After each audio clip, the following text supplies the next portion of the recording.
In this video, I'm going to talk about how to host your own little Devil's Plan game night. I hosted this for my friends a few months ago and we all had a pretty darn good time, so I wanted to share with you exactly what we did, what the rules were, and how I sort of approached this. But before we start, just in case you don't know, Devil's Plan is one of my favorite game shows out there. It's a Korean game show that mainly features games similar to board games and tabletop games. If you haven't watched the show already, this is probably going to be all very confusing, so definitely check it out first. But for my variation of how to host a one-night version of the Devil's Plan games, what we did was take 3 of the games that were from the series. The first one is the Virus game, which is the first game they've ever played in Season 1. Again, I'm not going to go over too many of the rules, but basically for this night, I was hoping that we would have 12 players, but unfortunately, there was a small miscommunication and 2 people couldn't show up, so instead we played with 10 players. I was hoping for 12 because that's how many people there were in the show, but because 2 people were taken out, I had to adjust,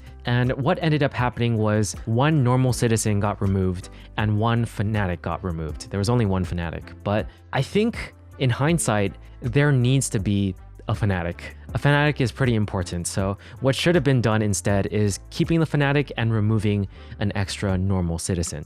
As a quick summary, there was the terrorists, 2 of them, researchers, 2 of them, an officer, a journalist, and then for my variation, because we only had 10 people, there was 4 normal citizens. Otherwise, there should have been 5 normal citizens and 1 fanatic if there were 12 exactly. I think one of the more fun things to do is explain the rules while everyone is there. Unfortunately, not everyone who played the games this night watched the Devil's Plan show, so I had to explain the rules quite thoroughly and multiple times because it can get kind of confusing, but for the most part, everything went smoothly. The thing that was the hardest, honestly, was just coming up with how each action does their ability. And this was the part where I think I might have failed the most, because there were some cases where it was hard to tell whether or not certain players did their actions, and they ended up having to text me that they actually did their actions, and that's when I announced, like, for instance, like somebody got eliminated basically, either from a terrorist or from an officer.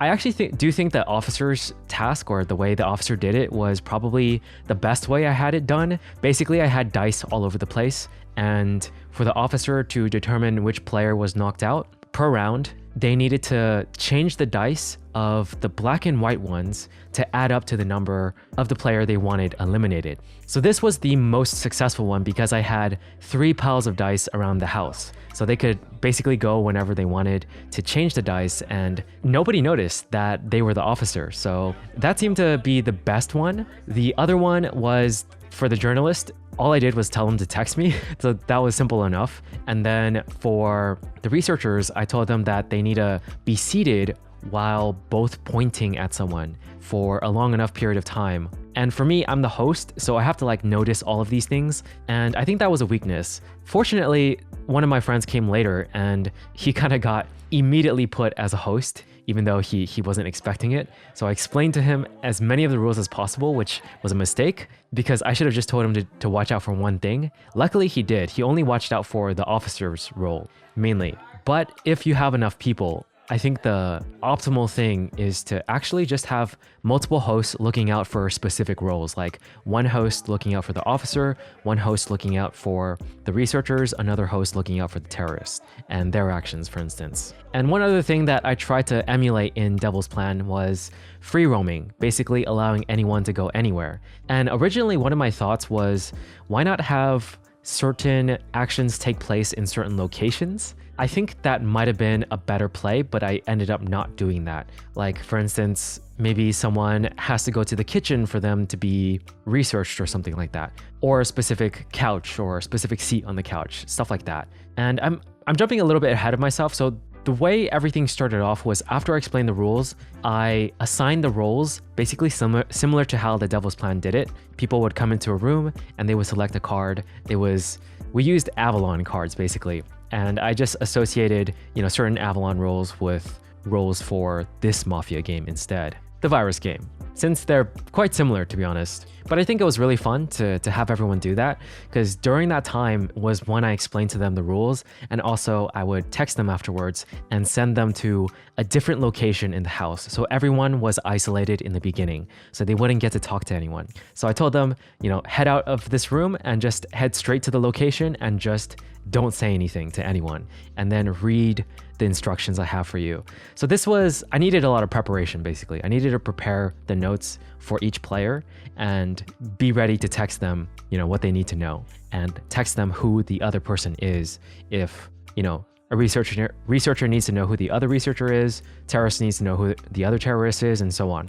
So it was kind of funny because the terrorists didn't actually know each other. They're people who are my friends and not necessarily friends with each other, but describing them is good enough. And as long as they understand what they're supposed to do, that it worked out in the end. I think it was kind of hilarious though, because the first round, the officer pretty much immediately killed one of the terrorists. It was very different. This game was very different from how the Devil's Plan game actually went. The journalist stayed alive throughout the entire time. They did infect someone who was like the furthest away, so the infection was spreading and plenty of people were getting eliminated because of that. And it lasted up until round 4. The journalist fortunately found the officer, and when they both found each other, they were unstoppable from then on, because the terrorist being eliminated early was definitely not a good thing. And again, because the fanatic wasn't there, it was very difficult for the terrorists to win this one, I think. So that's what ended up happening. And, it was over 4 rounds. So it was fun to just see everyone sort of try to talk to each other and figure out like who's who, and me just looking out for signs of, is this person doing the thing to tell me to trigger their ability? And then, after every round, it was about like 8 to 10 minutes per round. I would announce, who's alive, who's infected, or not who's infected, but how many people are infected, and so on. Basically the same exact rules as the Devil's Plan game, like inside of Devil's Plan. And after this one, what ended up happening was we assigned pieces in a way. We sort of just kept track of it in our heads. So the pieces would play a part later on. There's 3 games total. I should have mentioned that earlier, but 3 games total. The first game was the virus game, and afterwards is Remove 1. And the final game is Sniper Hold'em.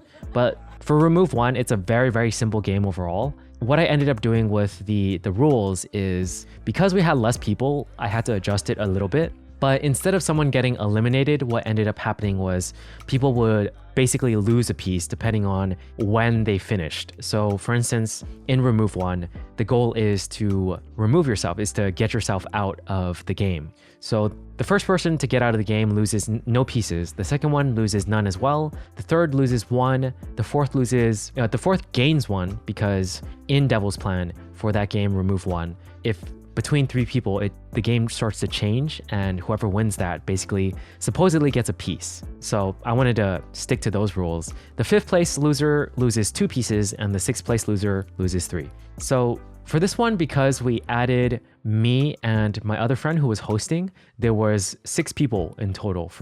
I split the group into 2. So there's 12 of us, so we had 2 tables. And the way I had it played was I tried to make the spread even. So I made sure that there wasn't like a table full of people who had like all good pieces. I made sure that everyone had the table had like an equally distributed amount of pieces. And because it was pretty easy to do, because the terrorists lost, so they basically did not get any pieces. And everyone started off with 2 pieces. So for the gameplay of Remove 1, I actually had a lot of fun with it. I ended up winning, or like getting out first, with a score of like 5 or 6, because everyone's numbers knocked each other out, and mine was the highest, so I got removed immediately. And then what ended up happening was one of the players from the other table didn't really like the game that much, which is totally fair, and was tired, so I ended up just replacing him. And by the time I replaced him, he was in the bottom 3, and in that bottom 3, it's actually quite fun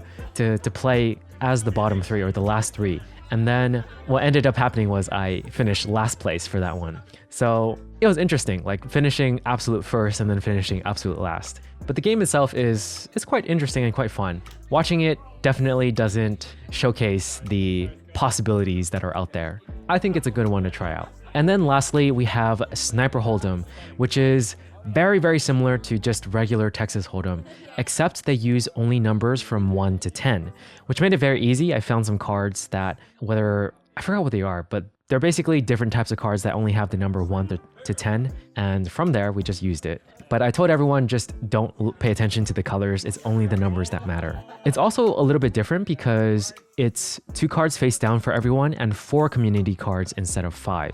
And for this one, basically what ended up happening was I had a game board which is called Sequence that came with a lot of chips, and we used those like as different value amounts. So the blue chips were 3 or 4, I'm forgetting the exact amount, but basically we had 3, 2, and 1, I think, for the spread, and the pieces that you had determined the amount of chips that you had. I think we did something along the lines of like, for every piece that you have, you get around 5-ish chips. I think honestly it should have been more. I think it should have been closer to, for every piece that you have, you get 10 chips or something like that. Because having won the previous games, I mean, to be honest, the officer ended up winning the entire tournament. So the officer killed 2 terrorists, so they got 2 extra pieces from the first game, the virus game, and then remove 1.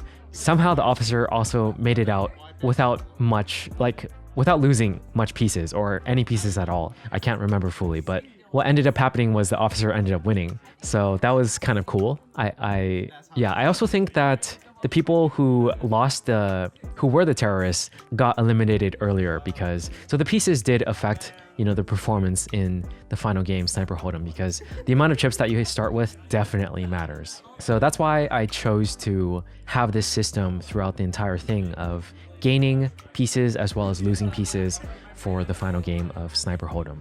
And this one, it would have taken very long when we had 2 people left, but we ended up increasing the ante every time. So instead of just 1 chip, now you had to ante up 2 or 3 or 4 in terms of value amount. And that's basically it. That was the whole Devil's Plan one night version that I constructed based around the show and hosted for my friends. And it was honestly a very extremely fun night. It was a lot of preparation time for sure, but if you guys want to try this out, here's everything, basically everything I organized. And I do recommend watching the show to refresh the rules because that's what I did as well. And hosting, yeah, you got to be on it. You got to understand the rules very well.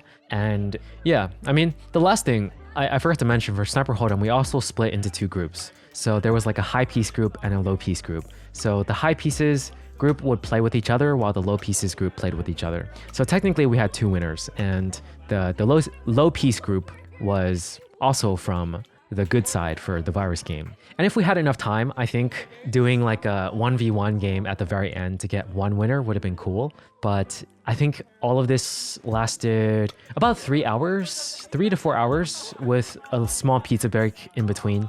So yeah, that's basically it. Let me know if you guys have any questions. I just wanted to mention this because this is something that me and my friends did, and I like trying to create like interesting, unique hangouts for my friends whenever I can, and sharing it with other people out there so they can also experience something similar was something I wanted to try out. So yeah, let me know what you guys think. I'll catch you guys in the next one. Peace.